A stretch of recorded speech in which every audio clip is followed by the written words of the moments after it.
Alright guys, James at Rampant Lion Reviews again for you today. For this one, we are going to do another out and about video for you. So today, I'm in Beijing. This is the very first time filming in mainland China, and we're going to check out one of the really kind of old school craft breweries here. And these guys are pretty good in my experience so far.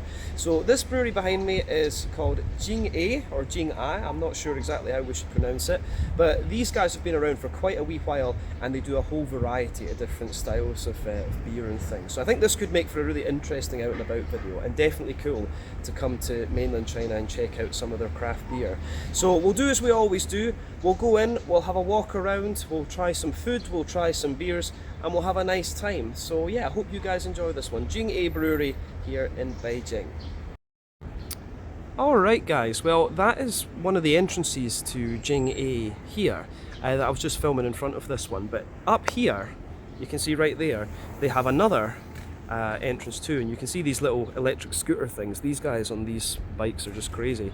But yeah, Jing A, from what I understand, is the district. So this brewery is named after its local district, but it's quite cool actually. So you can see this one opens Sunday to Thursday and Friday to Saturday from 11, a little bit later on the Friday and Saturday of course. But yeah, it's pretty cool when you come in. This is one side of the bar here.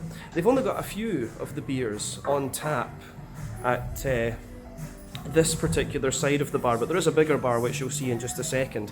Chinese League football is on as well, which is kind of cool. I think it was the Dynasty Cup it's called, this one actually.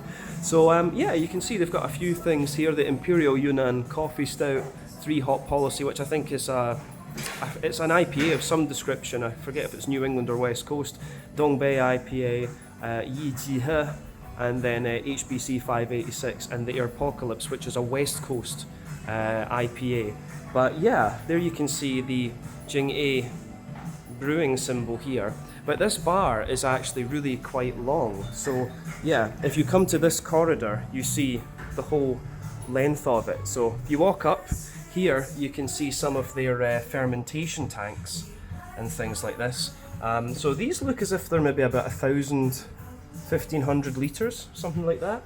But yeah, if you go further up, you can see more here. They've got their little brew kit. So I'm guessing maybe this little brew pub is for their more kind of experimental beers and things like that. But yeah, we'll come into this area in a minute. But yeah, if you walk all the way along here, you can see it's obviously gets quite busy when they've got all these little side seats and stuff like that. But yeah, if you walk all the way along to the end, this is the back bar, and the entrance that I pointed to when we started is this one. So yeah, they've got this cocktail bar here, which is kind of cool. I'm not sure if it should actually be in here at the moment, but yeah, they've got a couple of seats and a dart area and stuff like that. But yeah, some nice artwork and things on the wall as well. But yeah, if you come back through here, the main bar with the most beers is actually just through here to the left. They've got this kind of more private area as well, of course. Nobody here. We're here quite early in the day, so yeah, it's not that busy at the moment. But it's nicer for film. But yeah, you can see this is the main bar here, and they've got their tap list in both English and Putonghua, Mandarin Chinese. But yeah, if you come through here, you can see you have this nice area, and over here, this is where we're going to be filming. So yeah, you can say hello to the guys, and we're going to have some beer. Hello. Right guys, well, this sort of early afternoon, we went for a walk around the Temple of Heaven. It was very hot, there was a shitload of people, and so yeah, the idea after that was just to come to a brew pub, have some beers, have some food, relax a little bit and enjoy the cool, because in the summer months Beijing gets very hot, very hot, dry heat. So yeah, that's what we're doing just now. But yeah, to start off with, as I always like to do in these videos, we are going to look at a lager beer. So the one that I have is called Tu Hao Gold Pilsner. Comes in at 5% ABV, and yeah, it looks pretty nice, as you'd expect from a Pilsner. Lovely pale golden straw colour, good carbonation. This one, when it first arrived, it did have a bit more of a kind of creamy white head on it. But yeah, remember the Pilsner as a style, it originated in the city of Pilsen, which is now the Czech Republic. At the time it was the Austro-Hungarian Empire. The 1840s, I think, or 1860s, I forget, that this style was developed. So yeah, these days you've got the Czech Pilsners, which are a little bit creamy, a little bit more spicy and floral. The German ones are, of course, a little bit drier and more, more smooth in their kind of floral character. But yeah, let's have a wee look at the nose on this one and see what it's like. Yeah. This one is supposed to be Czech in its nature, by the way. And the way to tell is the hops, by looking at the floral side of the hops. So for me, this beer, aroma-wise, it gives you everything that you would want.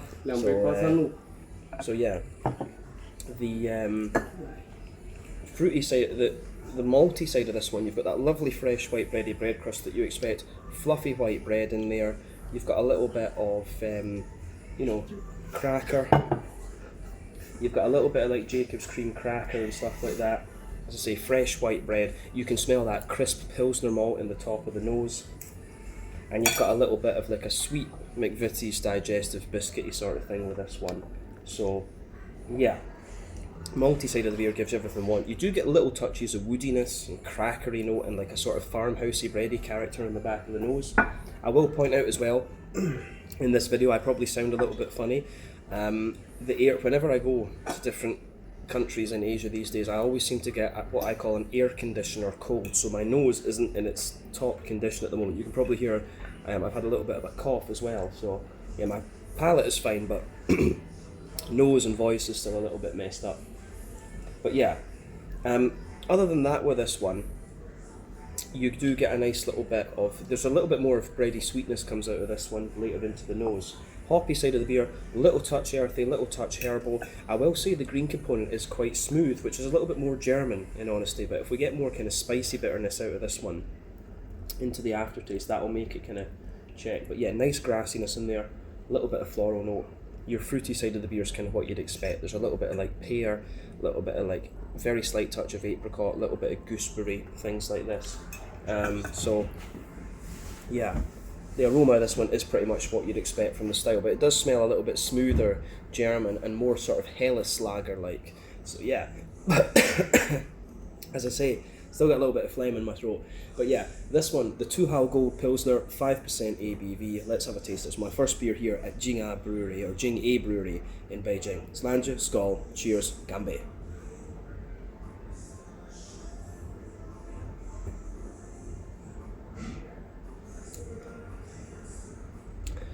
Yeah, definitely more Czech when you actually taste the thing. So it smells a bit more German, I guess maybe from the malt, but the floral character in this one is definitely more. And the malt, you get more out of this one into the aftertaste. It really shows you the Czech side into the aftertaste. So that's something you have to be aware of with these beers. Sometimes they will smell a little bit more German, but the spicy side of the hops in this one, absolutely Czech. So yeah, big thumbs up to these guys. This, Pilsner is a hard style to get right, and if they can get it right like this, then you know you've got a good quality brewer. So yeah, let's break this down and describe it more in depth for you then, as we always do.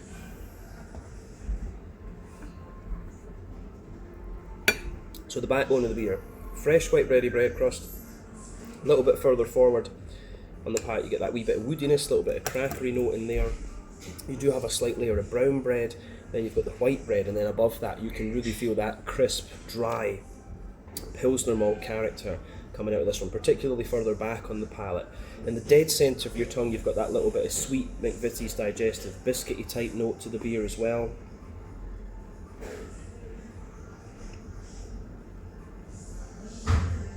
Yeah, the more you drink of this one, you do get that little bit of sweetness out of it, which is great.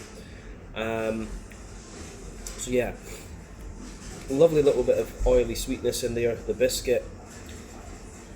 I don't know if I'll go quite as far as saying caramel with this one, but yeah, on the back third of the palate you start to get the yeasty side of the beer, so it's a little bit more sort of, yeah, you get the bread, you get that kind of farmhousey, woody, crackery sort of thing.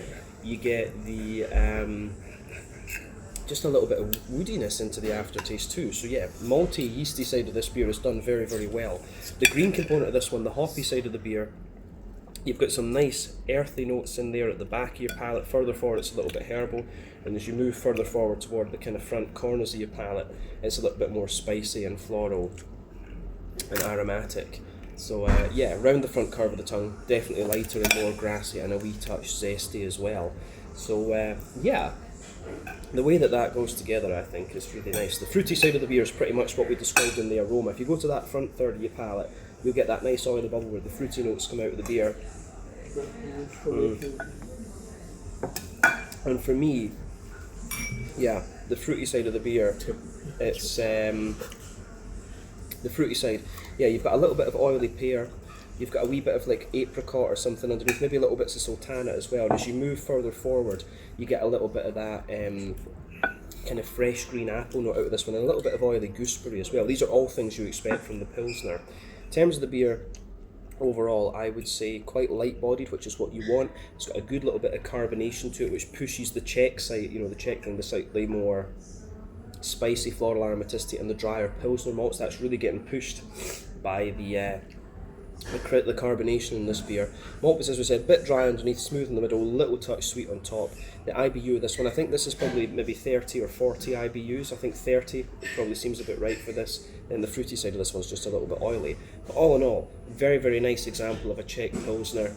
I'm very happy with this. Cool to find this in Beijing of all places. So yeah, this one is the Tuhal Gold Pilsner, 5% ABV. Pretty damn impressed with this. Cool, and a nice introduction to mainland Chinese beer for you here on the channel as well. Catch you guys in a second with something else.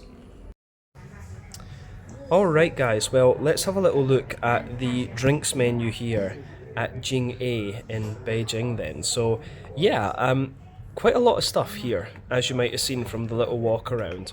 So on the first page they have lots of different options for beer flights and things like that. So yeah, their beer flights are coming in about 90 yuan, which is maybe about £10 sterling, something like that, 100 Hong Kong dollars. And then obviously they've got the bigger flight there. These are all set, of course. So yeah, you can get various different things there. But £10 for a beer flight is pretty decent these days. So that's going to be about 11 euros, 12 American dollars, something like that, maybe 13 American dollars these days. But yeah, there's a good list of beers here. So yeah, they've got their seasonal things. You can see the watermelon American wheat, which is very nice actually. Had a little taste of that. The smoothie goza, double hazy, double IPA, the fifth dimension. 2 beers sold out there. The Day Hop Pale Ale. Then they've got their more classic beers down here, which are the ones you can find all across the place. The Workers Pale Ale, the Mandarin Wheat, the Apocalypse. I didn't realise that one was more of a classic actually. But yeah, the Dongbei Hazy Double IPA. The other thing that's quite funny is you can see here, they sell all of the beers in like a sort of pint, like a half litre, 1 litre, 2 litres and 3 litres, and that goes for pretty much any of the beers. So if you come down here to the Apocalypse, which is an 8.8% West Coast Double IPA, they're quite happy to give you like a litre of this if you want. So yeah, that is quite interesting, I have to say. I mean, I can't imagine drinking a big German Stein or a 2 litre thing of a West Coast Double IPA. That would just be a bit insane. But yeah, the 3 hop policy, 10%, triple IPA, session IPA. They've got quite a few different kinds of lagers there. I don't know why the oat cream IPA is listed under lagers and pilsners though. I really don't. I think that must be a typo. But yeah, they've got their Tuhal and their Jingdao, it's the Czech Pils. Then here they've got the sour beers, the Triple Berry Nectar, which is a smoothie goza, or well, both of these actually. Tropical Nectar and Triple Berry Nectar are both smoothie gozas. Then down here they've got the stouts, Black Velvet, and the Yunnan Coffee. Then some seltzers, and of course the last page of these is all the wine and whiskey and cocktails and things like this. But yeah, let's just say, if you want the price of an average beer here, let's go to the Pilsner. So you're talking for a regular beer, 40 RMB, so add on 10%, that's about £4.50, £4.50 sterling, 45 Hong Kong dollars, maybe about €5, 25, $6 American, something like that. That gives you the average price of a lager beer. And if you go to the the IPAs, yeah, you're talking, yeah, $50 for the regular one, 50 Hong Kong dollars, 55, £5.50 sterling, yeah, €6, $6.50, $6.75 American. That gives you a rough price, but that's a little look at the beer menu for you here at Jing A. There you go. Alright guys, well, time for tasting number 2 then here at Jing A. So one of the beers that caught my eye on the list was called the Airpocalypse. So I went for that because it's a style that I really love, a West Coast double IPA, 8.8% ABV, and it looks lovely, I have to say. As you guys will know if you've watched the channel for any length of time, big fan of the old school, bitter, piney West Coast IPAs, and this one is supposed to be really good. So yeah, this is just a small pour, 150 milliliters, which I think is nice, a nice amount for doing a tasting. So yeah, you can see it poured this lovely kind of pale golden straw colour, and when it came out it had about a half finger of a kind of cream coloured head there, but you can see this one is crystal clear. Remember, West Coast IPAs tend to use only barley malt, whereas the New Englands use the wheat and the oats as well as barley malt, which is what gives them that hazy sort of thing. But yeah, this one, going by the colour of it, I think it's going to be more bready and biscuity rather than being oily and caramelly as some of them can be. But let's look at the nose. As I say, my nose is a bit messed up, so we'll do our best. But yeah, that smells really nice. Nice and oily and juicy. I do wonder if there's a bit of strata in this or something. It has a little bit of an almost strawberry note to it, and of course the hop that's going to do that for you is strata. But yeah, with this one, the backbone of the beer, you've got a little bit of fresh brown bready bread crust in there. You have some cracker, yeah, brown bread, a lot of white bread in there. As I said, this one is not so kind of caramelly. It's more sort of biscuity, like McVitie's digestive biscuit. It really is like that. It's got that little bit of sweetness in on top, but not overly much. And the yeasty side of things in this one is kind of, yeah, a little bit of brown bread, a little bit of white bread, a little bit of cracker and things like that. The malty side of this beer is actually really nice, but very light and very bright. I'm kind of surprised at how bright the breadiness in this beer is. The other thing is the green component in this beer, the sort of floral aromaticity and so on, is not overly pungent in the aroma. I've actually found this with a lot of West Coast IPAs I've tried recently. Maybe I'm just becoming desensitized to it. You never know, you know. The longer you drink these beers, the less sensitive you become to high IBUs, and that is, of course, an inherent trait of your West Coast IPA. You want a big, you know, 70, 80, 90 bitterness, IBU bitterness out of these beers. So yeah, for me, the green component, there's a little bit of earthy character in there, there's a little bit of herbal note as well, but quite floral, very grassy, like a wet, you know, freshly cut grass kind of note to this one. The green component is very, very nice, very, very smooth. Fruity side of the beer, the other hop that could be in here, just thinking about it, could be Enigma from Australia. I get a lot of like gooseberry out of this one, but it also has that strawberry type note. So if I was guessing, I would think maybe Strata is a possibility, Enigma from Australia, or Nelson Sauvin and Strata, something like that. There's just something telling me that these are the hops that are in here just from the fruity notes. It has an almost like watermelon character to it as well. You could say that. But when you take the aroma in a bit more deeply, you start to get some more kind of tropical notes out of it. There's a little bit of mango, so I wouldn't be surprised if there's a bit of citron here. Very common hop to use in these beers. Simcoe maybe could be another one. It's got this lovely soft, it's got this lovely soft tropical fruit note to it as well. It's a really, really nice, really nice blend of fruits in this one. It's a lovely smelling beer. So yeah, as I always say, take a bit of time to enjoy the aroma of your beer before you get stuck into it. But let's have a taste of this one. This is the Airpocalypse, 8.8% West Coast Double IPA, our second beer here at Jing A in Beijing. Slàinte, Skål, cheers, Gambé.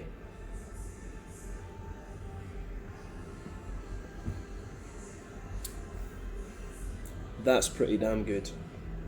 Yeah, I actually tried their sort of core IPA is called Flying Fist, and it was really nice. I actually really enjoyed that one. I probably should have tried that on camera here, but you can get it in bottle, so maybe I'll do that as a separate video.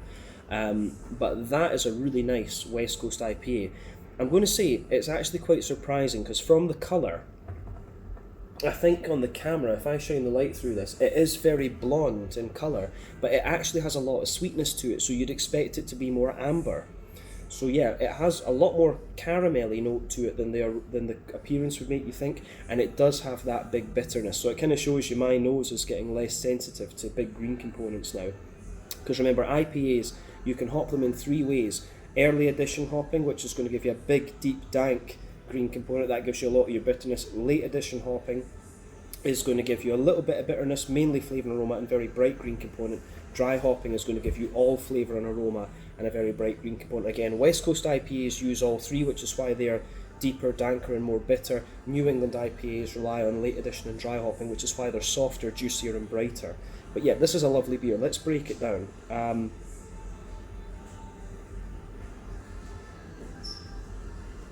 Yeah, you've got a nice little bit of fresh brown bready bread crust in there.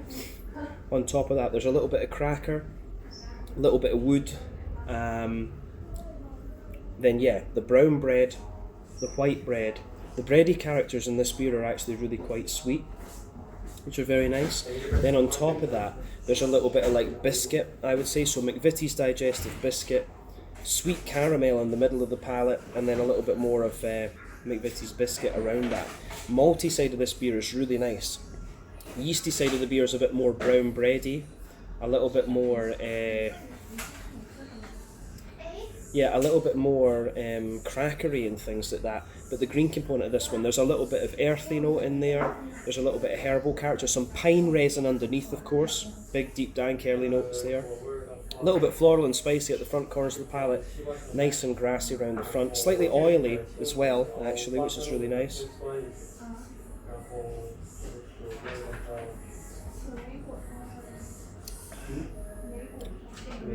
But yeah, the way that this goes together on the green component is really nice. Fruity side of the beer on the front third of the palate is really good as well. It's actually a little bit different to what I was thinking from the aroma. Like at the back of that front third of your palate, there's a little touch of grapefruit. You do get an oilier mango out of this one and a wee bit of passion fruit as well. A little bit of sultana almost too, but yeah, into the front half of that front third of your palate, gooseberry and a little bit more of a strawberry. I think I could be right with Enigma in here. So something telling me that there's a bit of Australian Enigma hop in here, or maybe Strata. It's got strawberry or kind of red curranty flavours to it on top of the gooseberry. But yeah, this is a lovely, lovely West Coast double IPA. I certainly wouldn't hesitate to drink this again. I've got a feeling that this one might end up being one of the highlights of my time here at Jing A, but we've got 2 other really good beers to have a look at, so I won't preempt that too much. But this is really good. This is really damn good. Airpocalypse. If you see it, try it. Mouthfeel wise, it's top end of mid-bodied, bottom end of full-bodied.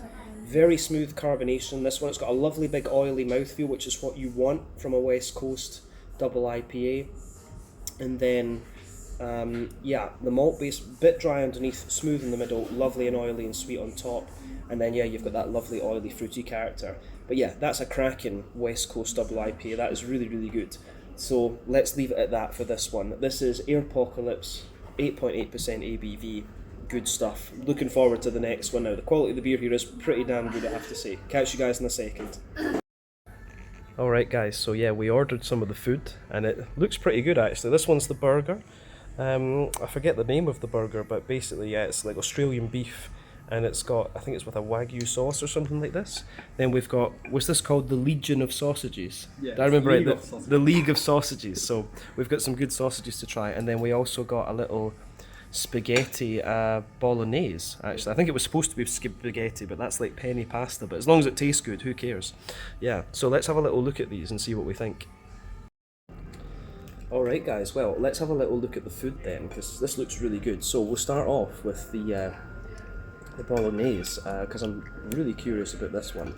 So, you can see, lovely sauce in this. I'm not sure if it's the light or whatever, but I always find it funny how different sauces, you know, tomato sauces and things like this, they are different colours in different countries, you know. In America, a lot of the tomato sauces are very bright and orange, and I think here it's very bright and orange too. So, let's have a little look at this. It's really nice. I think it's quite, there's a lot of like Parmesan cheese and stuff on this one, but it's like very kind of sweet, and I think you've got like a little bit of pesto and stuff here, and you can see the little bit of like Parmesan cheese and things like that too. But that's really nice. It definitely has a little bit of a not quite as sharp flavour, I think. It's obviously like kind of catered a little bit to the Chinese palate, like it's just not as sharp, I think, as you would find in Italy and things. Italy, they love these big, really sharp tomatoes and things. So it's a bit more mellow, a little bit sharp in the beginning, but then, yeah, it just sort of mellows out and it's quite nice and smooth later on. But that's nice. Certainly going to enjoy that. Because yeah, we've got our own burgers, and then we've got the Legion of Sausage, the League of Sausage, and the pasta to share. So pretty good in China. Yeah, you kind of share. You always have the big spinning table and you share all the food. But yeah, let's have a little look at the sausages then. So we'll try the big long sausage first. We like big sausages, of course. But yeah, this one here, this looks really nice. I'm not sure exactly what kind this one will be, but as long as it's good, who cares? You do with the sauce here. You can try it with the sauce too, but on its own, yeah. On its own, it's like quite a nice oily, rich sausage, I would say. I'm trying to remember what German sausage this reminds me of, because obviously in different regions of Germany, you have all your different foods and things. But as you can see, the meat in this one, I think there's a little bit of cheese or something through this. If you look at it, you can see there, it's got a little bit of like cheese, or maybe it's just the way it's been cooked or something. But we have a little sauce here, which I think is maybe mustard. We'll see. Not the biggest fan of mustard, I have to admit, so we'll just test it first. Yeah, mustard. No, not a great fan of mustard, so we'll leave that. But yeah.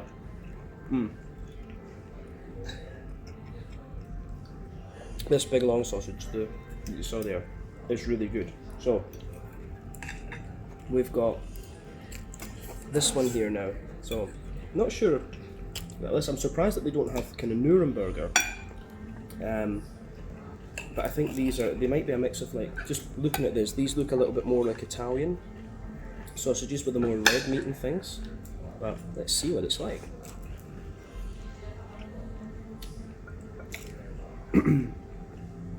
Oh yeah. This one's a little bit more. Wasn't quite expecting that. A little bit more of a kind of chorizo. I think it's got a little bit of one of the local peppers in it. That's got a lot of spice at the back of the palate, yeah.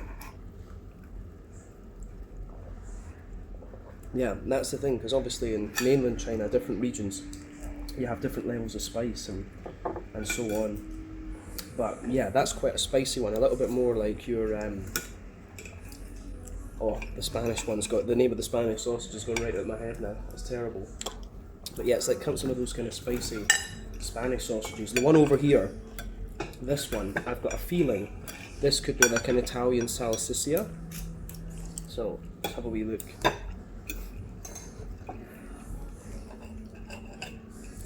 Yeah, it looks like it. A little bit lighter meat, a little bit of like herbal pepper and stuff inside.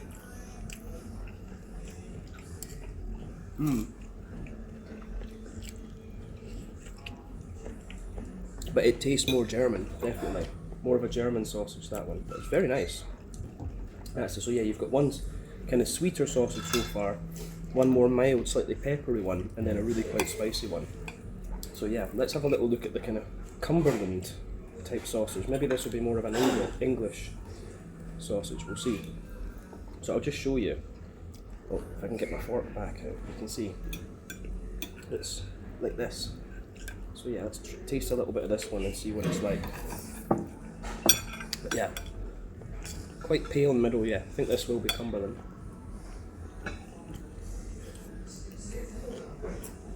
Yeah, English Cumberland sausage for sure. It's that little bit sweeter, a little bit brighter in the flavour and so on. It's really nice, actually. But yeah, let's have a wee look at this burger then. I'm going to take the lettuce out of mine. I'm not the biggest fan of lettuce, but let's do that. So, the burger, you can see, You've got the bacon on top, you've got the cheese. Looks like really nicely cooked beef as well. We had it medium well. Right, so those were the only two options they had. They didn't do like rare or anything like this. But yeah, let's have a little look at this. So it's like, you see, if you squeeze it, you get a lot of juice out of the burger. So good quality beef. Here we go. Let's try this one.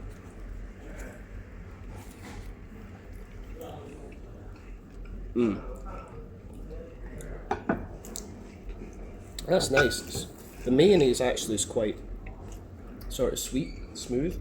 The meat's really good quality as well. I think it's a little touch overcooked, like it could do with being a little bit wetter. You're still getting the juice out of it, but I think, yeah, a little bit of redness in the middle would just give you that little bit more flavour.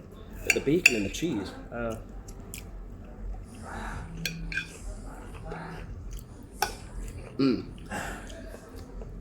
the bacon and the cheese are both really good quality in this one as well. But yeah, all in all, that's a solid burger. Go and enjoy that. But yeah, I think we've talked a wee bit about each of the different foods now, so I'm going to finish this off and then get on with the beer. Catch you guys in a second. Cheers. Right guys, time for our third and penultimate beer tasting then here at Jing A. So for this one, I decided to go with a beer that I just kind of liked the name of because it seemed a little bit naughty. So this particular beer is called the 3-hop policy, obviously an ode to the new 3-child policy in China. This one is 10% ABV, New England Hazy, Imperial Triple, whatever you want to call it, IPA. So when the beer poured, it had like a bit of 2-finger head on it, this one, but it's obviously balanced out a little bit more now. But you can see it looks really good, nice kind of foamy character there. It looks lovely. So the colour of this one's a little bit more mango juice-like. Remember, the colour of your beer depends mainly on the type of malts you use, the length of your wort boil, any adjuncts or anything like this you use in the beer. So most of the colour in this one will be coming from the type of malts that you use. Level of haze in these beers, of course, in the New England IPAs is due to the wheat and the oat content as well. Sometimes the yeast can play a role too. But in terms of the New Englands I've seen before, this one is not the most soupy, gloopy type beer, but it has a nice level of haze on it. But at 10%, this is going to be a bit of a beast, in honesty.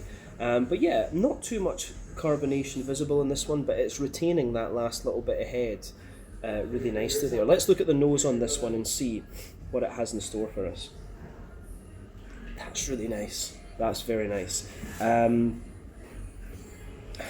It's a very tropical, fruit-leaning New England IPA, this one. As I've said with New England IPAs before, there are usually 6 things to think about with these. You've got the yeasty, farmhousey character, rye, grainy side of things, wheaty bitiness, oaty creaminess, barley malt bread, and also the kind of sweeter side of things. For me, this is quite a barley malt, wheaty, and oaty kind of New England IPA. It's got a really nice balance actually in the malty side of things.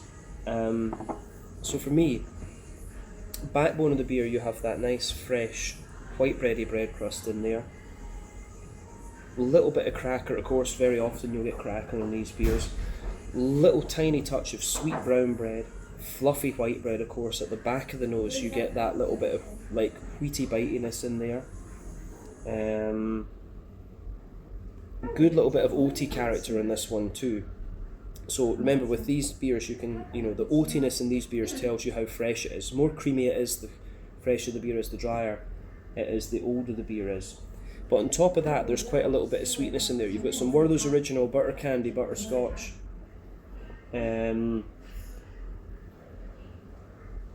Yeah, the Werther's Original butter candy butterscotch in this one is really, it gets more and more apparent the more that you smell the beer. There's a little bit of biscuit in there, of course. You've got a lovely little bit of like fresh white bready. Yeah, you've got a little bit of that, almost aromatic bread coming out of this beer, which is really interesting. But yeah, bit of farmhousey, yeasty type note at the back of the nose. Wee bit of cracker, wee bit of wood, as I said. And then yeah, the way everything just kind of pieces together in this beer, I think, is really, really nice on that malty side of things. Your green component, there's a little touch of earthiness in there. Nice little bit of herbal character. Some nice floral aromaticity there as well. Big zesty grassy notes in this one. And the fruity side of this beer, some peachy character for sure, big juicy mango, apricot, and some, yeah, there's some really nice kind of, yeah, there's some really nice sort of, I would say, there's a lot of tangerine orange in this, and I want to say there's probably mosaic or amarillo or something like that in here. Has got, the more that you smell of this beer, the more orangey character it really starts to show. That's lovely. It smells really nice, this one. I'm very curious to try it. So yeah, this one is the 3 hop policy, 10% New England Hazy Imperial Triple, whatever you want to call it, IPA. I think this is going to be good. Slàinte, skål, cheers, Gambe.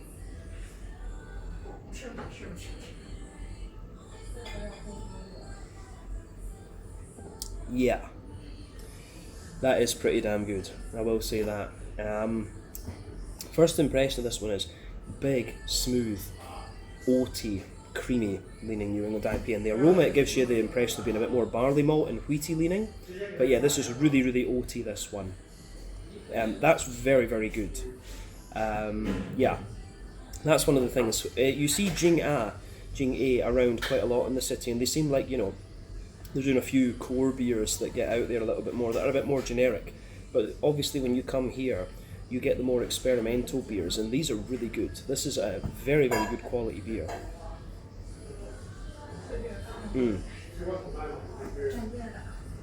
So yeah, the backbone of this beer, you've got lovely fresh white bready bread crust in there, a little bit of woody character further forward, a little bit of cracker on top of that, lovely dense white bready character in there, actually quite creamy in a sense. Then you get the wheaty note above that, which is an even denser white bread, and then the top layer of that middle third of your palate, it's the oats. If you go down that middle line of your tongue, very oaty, very creamy, and then in the dead centre of your palate you'll get just that little bit of like Werther's Original butter candy, butterscotchy character. That's the booziness of the beer.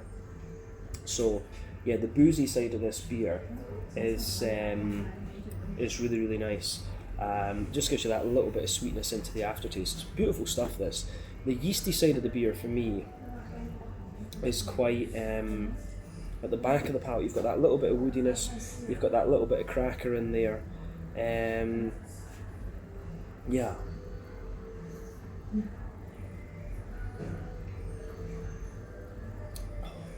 Yeah.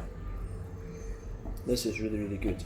So a little bit of cracker, a little bit of wood, and yeah, just a big creamy, fluffy New England IPA this. The green component in this one, there's a little bit of earthiness in there, there's a little bit of herbal character. As you move further forward, it's more floral, a little bit of grassiness too, a little bit of a wet grassiness, which I think is really nice. But then, yeah, the green component in this one, certainly not as big and bold as the West Coast IPA, of course. But yeah, on the fruity side of things then, the front third of your palate, obviously underneath that you've got the bread crust, the fluffy white bread, the bit of the smooth oatiness there, but the fruity side of this one is beautiful as well.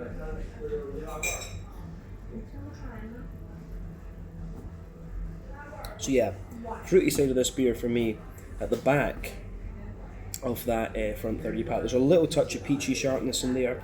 As you move further forward from that, you get a lot of nice juicy mango-y character at this one. I wonder if there's a bit of Idaho 7 in this. Something just tell me Idaho 7, because you get juicy mango, there's a lot of apricot, a little bit of soft pineapple, yeah, peach, mango, soft apricot, a little bit of pineapple, and then yeah, as you move into the front half of the front third of your palate, there is a little bit of orangey character in there, but not too much. Like the aroma of this one gives you a lot more orange and tangerine than the actual flavour does.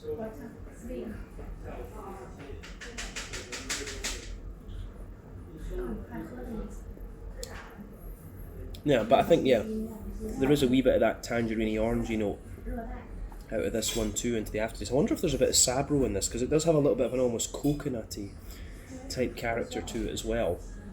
But I will say that's a really damn good New England triple IPA. Beautiful beer, this one. Gets a big thumbs up from me. Yeah, mouthfeel wise then, for me, Top end to mid-bodied, bottom end to full-bodied. Carbonation is very, very smooth, lovely creamy mouthfeel. Your IBU count on this one's about what you'd expect, about 30-ish IBUs. The malt base, smooth underneath, or smooth in the middle, sorry, a little bit creamier and sweeter on top. The green component of this one, not too bitter, as I say, about 30 IBUs, and the fruity side of this one's really nice and soft and juicy. That's a beautiful, beautiful beer, this one. That's definitely worth trying. The two IPAs we've had, the Apocalypse and the 3 Hop Policy, these have both been very, very good. So these guys know what they're doing when it comes to IPA. Let's leave it at that for this one. We're going to do one more beer and then we'll sign off from Jing A. So we've got something quite special for this last one that's quite distinctly Chinese. Catch you guys in just a second.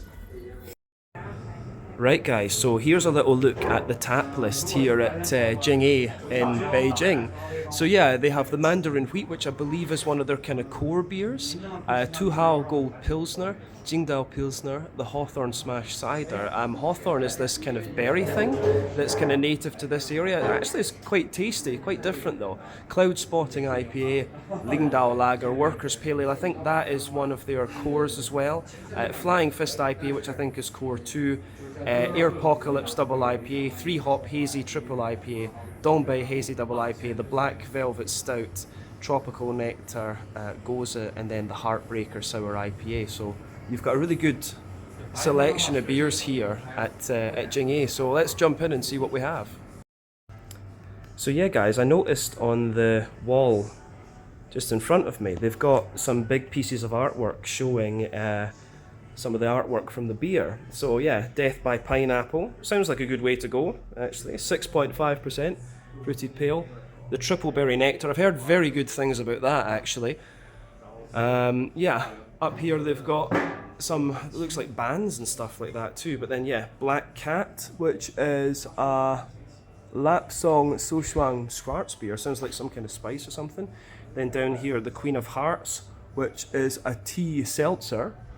Then yeah, Toasted Chestnut, a nut brown ale, could be quite interesting. Then yeah, over here they've got a few too. So Happy Farmhouse, which is a mixed fermentation ale. Then up here the 3 Hop Policy, which we will try. That looks quite interesting. Looks like kind of the old space propaganda and things like that. But then yeah, Slacker Hazy IPA, 0.5% ABV. Yeah, looks really nice actually. Quite a nice touch. I love that when they have some of the big bits of artwork around the bar. So yeah, cool stuff. Right guys, time for our 4th and final beer then here at Jing A. So yeah, I noticed this beer on the tap list when I came in and I thought this is one we really, really need to check out. So yeah, this one is called Yunnan Coffee. Comes in at 12% ABV. This is an Imperial Coffee Stout. If you've watched the channel for any length of time, you might happen to know that Imperial Coffee Stouts are one of my favourites. So to have a Chinese Imperial Coffee Stout I think is quite special. Yunnan of course is one of the Chinese provinces. I think there's 23 provinces in China if I remember rightly. 21 provinces I'm told, 21. But yeah, you can see this one is poured exactly as you would expect of an Imperial Stout. You can see that lovely dark ebony rosewood colour. There's about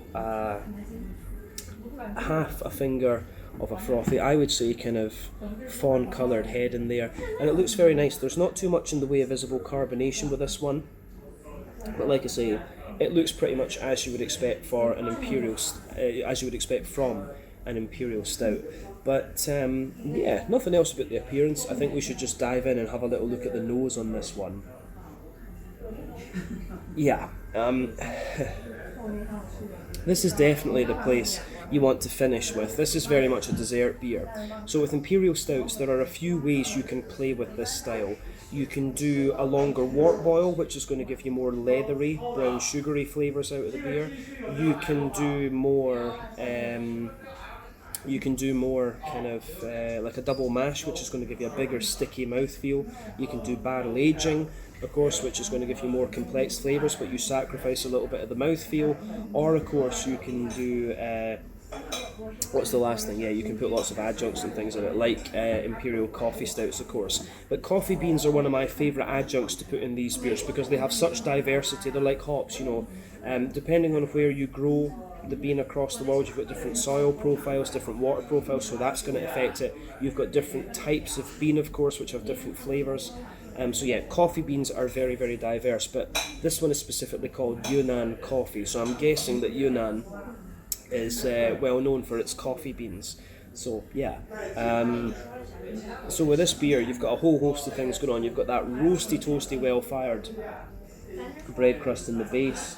You've got a little bit of woodiness in there, of course. You have some nice rye bready characteristics. And as I say, my nose is not in the best of conditions when filming this video, so I'm not able to pick up quite as much as I'd like. But yeah, rye bready character, sort of chocolate sponge cake, a little bit of nuttiness, of course, chocolate, like maybe a 70-80% cocoa chocolate. There's a little bit of like toasty brown sugar in there. I wouldn't go as far as saying leathery, but yeah, a little bit of that more sort of toasty brown sugary note in there. Sweet caramel for sure, but then the coffee side of things in this one, the coffee side of things in this beer is a little bit more, I would say, the coffee that you get out of this one, it's quite interesting because it's got a little bit of earthiness to it.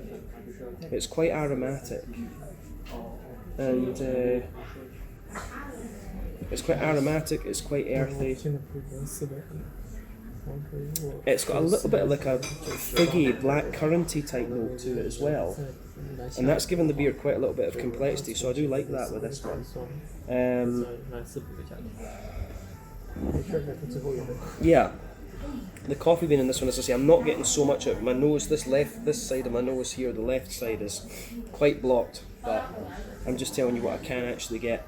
On the hoppy side of things, there's a wee bit of earthiness, a little bit of floral character,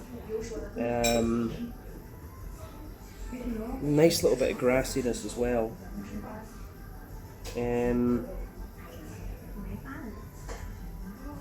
Nice little bit of fruity note to it too. I mean, yeah, a bit earthy. The Imperial Stout is not the most hop-forward of beer styles anyway, but yeah, I do think maybe a little bit of Galena or Williamette or something has been used as the hop in this beer, because it's earthy, floral, grassy. Then yeah, like blackberry, blackcurrant, a little bit plum and a little bit of fig. These are all things you expect of the style, of course. But yeah, I think this is going to be really interesting. So like I said, this one is called Yunnan Coffee, 12% Imperial Stout, our last beer here at Jing A. So yeah, let's get stuck into this one. Slanju, Skål, cheers, Gambe.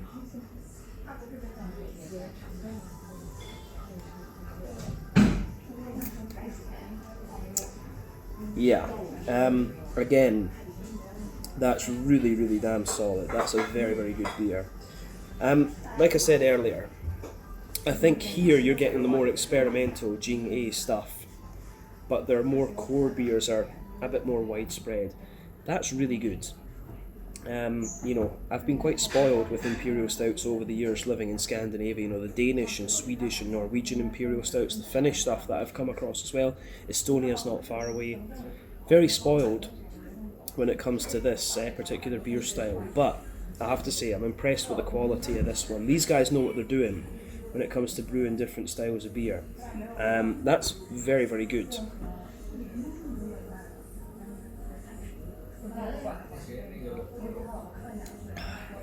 Yeah, it's one of these things, it doesn't do anything surprising when it comes to the style. It's just really, really nicely done.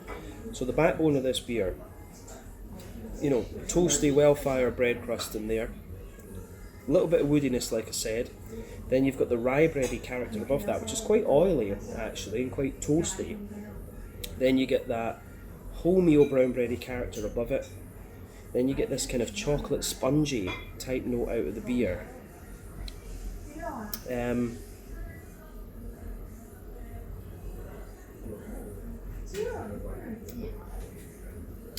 And the coffee bean with this one's quite interesting because within it feels like it's kind of embedded in the bready parts of the beer.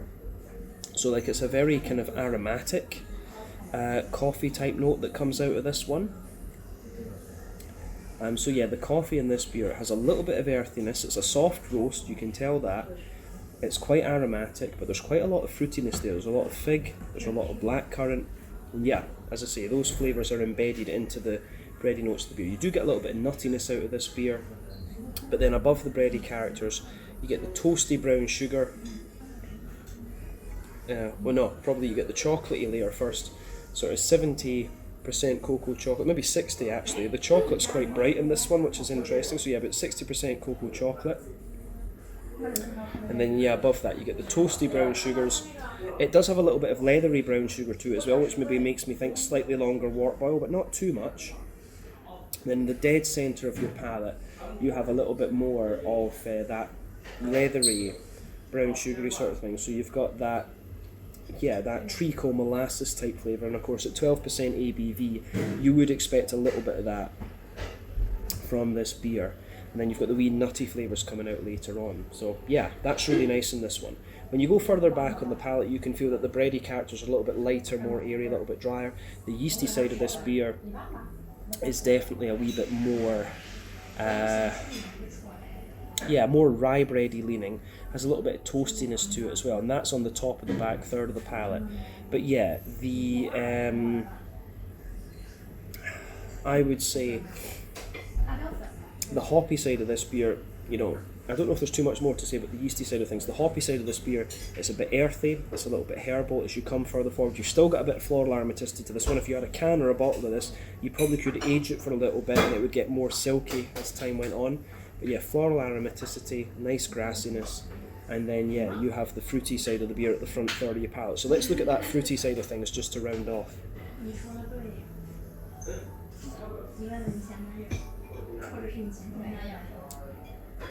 Yeah, fruity side of this beer is exactly what you'd expect. At the back of that front third of your palate, you get nice juicy oily plums. Underneath that, there's a little bit of like sort of date. There's a little bit of a datey note to this one, but plums, maybe prunes as well.